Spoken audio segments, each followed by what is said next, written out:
In the Pug TV, I'm Jadrian. We're picking up gaming, and today we're picking up Age of Conan.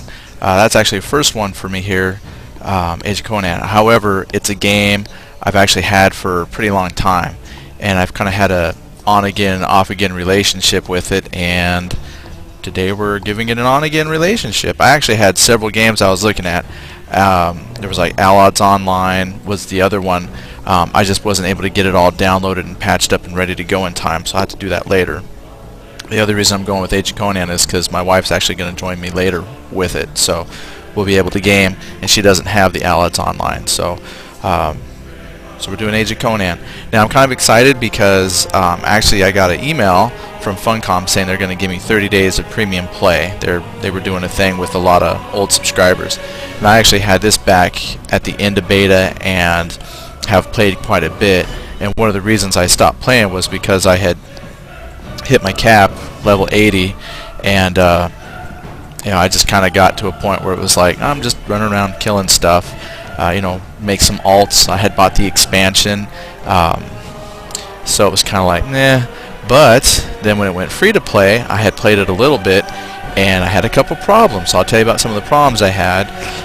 I logged into one of my I logged into my level 80. Okay, my level 80 logged in, and she had no gear.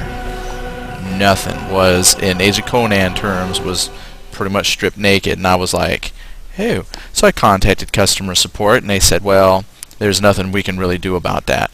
So she had zero money, zero equipment, and a lot of my characters didn't have stuff. And I thought, well, was my account hacked? But they said that my account was so old that they just couldn't look at the records and see what had happened, and there's no compensation. So I've got a level 80 who's got like level 40 and 50 gear because I'm having a hard time building her back up. It's just been rough.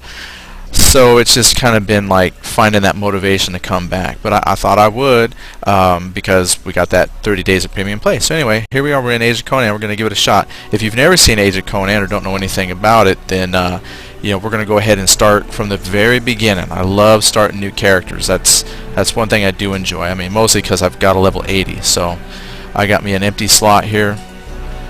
I play on the Wakana server. Back in the day, this used to be the unofficial role-playing server, but their population has kind of shrunk, so they've combined a lot of servers, and so it's just a PvE server. So we'll go ahead and choose that one to go. Okay, let's pop in here. Oh, I can't hear it at all. Let me adjust the volume here. I would like to hear some of the game. Here we go. So this is how you start off. They just start you off in a slave ship. Everybody starts off in the same little slave ship. Now, because I bought the expansion, I've got access to all 4 races. The Khitans, I guess how you say it, they're the newest race. They're from the east. Stygian, they represent kind of like the Middle Eastern Egyptian kind of mythos. Sumerian, that's what Conan was, and from that tribe, Sumeria, they were good with barbarians. And then Aquilonians is kind of like their Roman Greek hybrid. So what we'll do is just kind of take a look at some of the classes, because not every race can be a class. So for example, Aquilonians, they can be a guardian. It doesn't change their appearance here because y'all start out in like loincloths, but they have a guardian, which is basically the full-on tank. Lots of pulls, lots of health. They're not a high DPS type of class, so if you want a tank, that's good. Now Dark Templar is like a nice little hybrid. He can tank, wears the full plate armor, and he has some like life drains, kind of like a Shadow Knight or something. So Dark Templar kind of gives you the best of both worlds, some offense and defense. And Conqueror wears the heavy plate, but they focus more on the offensive side. So if you just want to get in there and fight, that's a good choice. These two, Dark Templar and Conqueror, are probably my favorites. Dark Templar is a sword and board, so you got your shield and one-handed weapons, whereas Conqueror, they can do two-handed weapons, or if I remember right, they can do dual wield.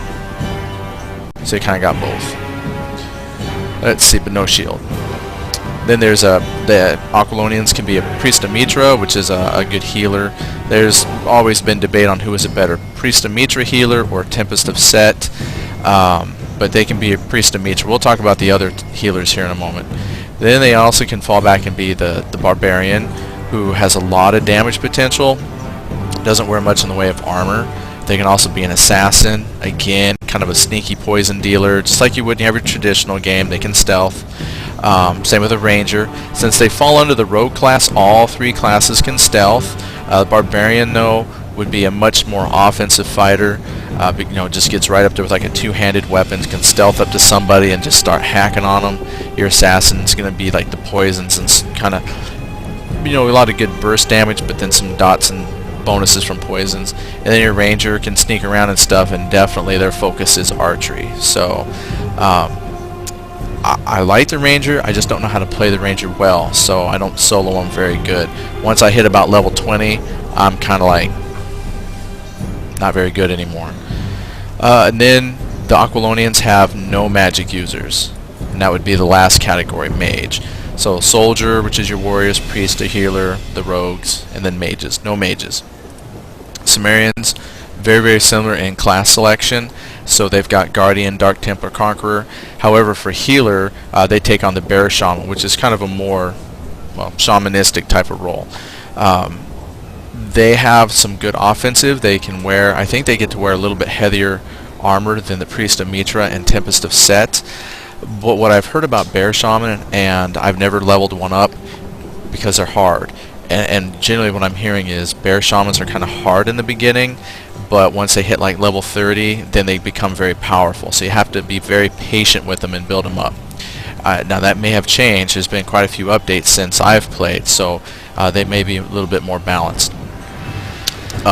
Sumerians can also play the Barbarian. Conan the Barbarian, he's a Sumerian. And they can be a Ranger. There's no thieves, or no assassins, I mean. So they don't do that. And then, again, no magic for the Sumerians, because, Conan, anti-magic kind of a thing. Then we got the Stygians. Again, that's kind of the Middle Eastern, the Egyptian philosophy. They can be a Tempest of Set, which is like the snake god. They can't play Barbarians, but they can be Assassins and Rangers.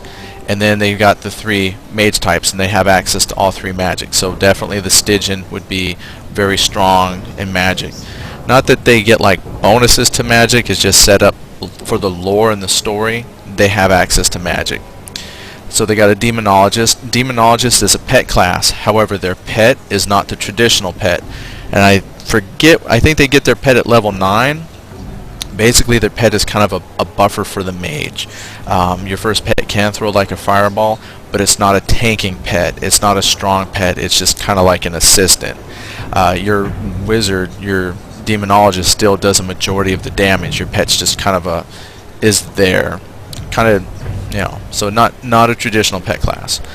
The Herald of Zotli. This one's actually pretty cool. It is basically a two-handed weapon sword wielding magic user. It's real hard to explain. I kind of think of them almost like the Jedi. They don't wear heavy armor, but they carry like a big two-handed sword. They got a lot of spells that enhance their sword use. So it's just an interesting cloth wielding sword user. Plus, the cool thing about a Herald of Zotli is they do have certain spells that actually transform them into a demon. So that's kind of neat. And then when they're in their demon form, they're a lot stronger, do a lot more damage, take a lot more punishment. So it's kind of a fun class. It's very unique. And then a Necromancer is kind of like what you would think. Again, that's a pet class. They're unique in the fact that they get to summon multiple creatures at the same time. So I've been told that Necromancer is actually very, very good for solo play because at points they can be followed by up to like 8 creatures. Just have like this little army of demon-looking things that travel with them. So that's pretty fun. I've played a Necromancer. I think mine's at like level 20, so I'm not very experienced in it.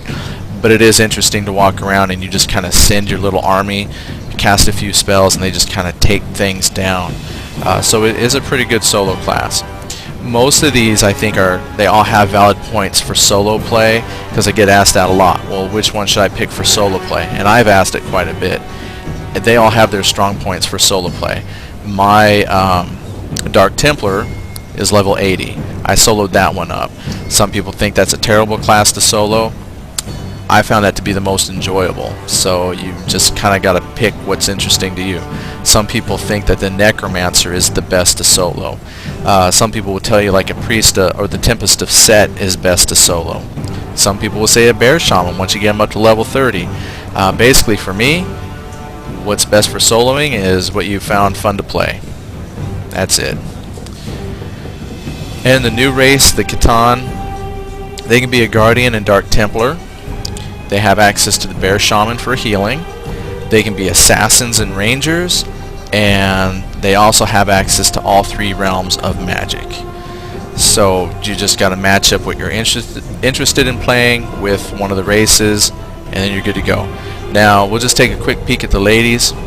Now Age of Conan, when it came out, they tried to theme this kind of like the adult MMO, like they were going for a more mature crowd, and so the ladies are a little more scantily than say a lot of MMOs. A lot of their armor choices reflect that.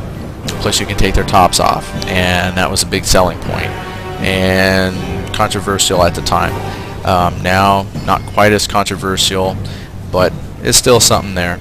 But there's the Aquilonian women, Sumerian ladies, the Stygian ladies, and the Khitans, and they all have dance animations. And for like the Sumerians and Aquilonians, they've actually tried to give like real world traditional dances. So these aren't the corny dance. Well, even the Khitan, like these have dances based in real life from their representative cultures.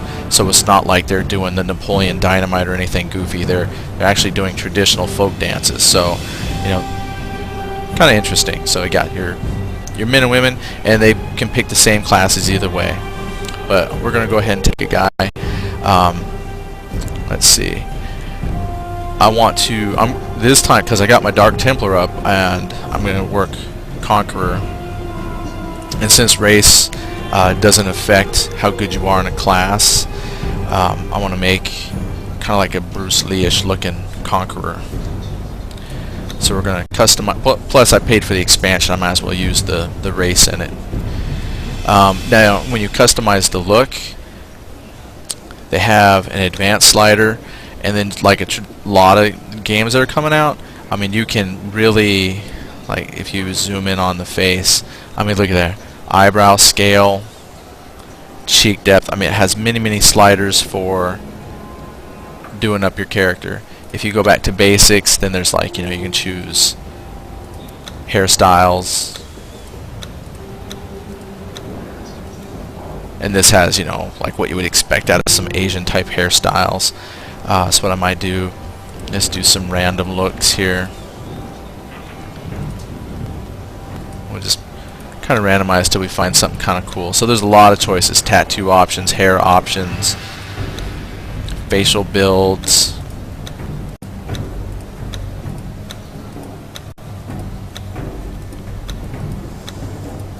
So just randomize a little bit. I probably could have picked that guy.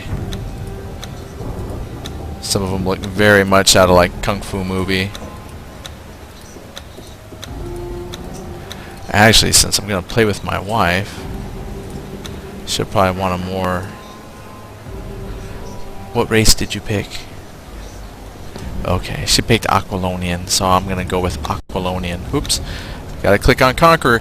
If you don't pick your class before you go into like the customized part, and then you try to enter the game, you're going to be stuck with whatever it was at random. So make sure you pick your class before you come in and start randomizing.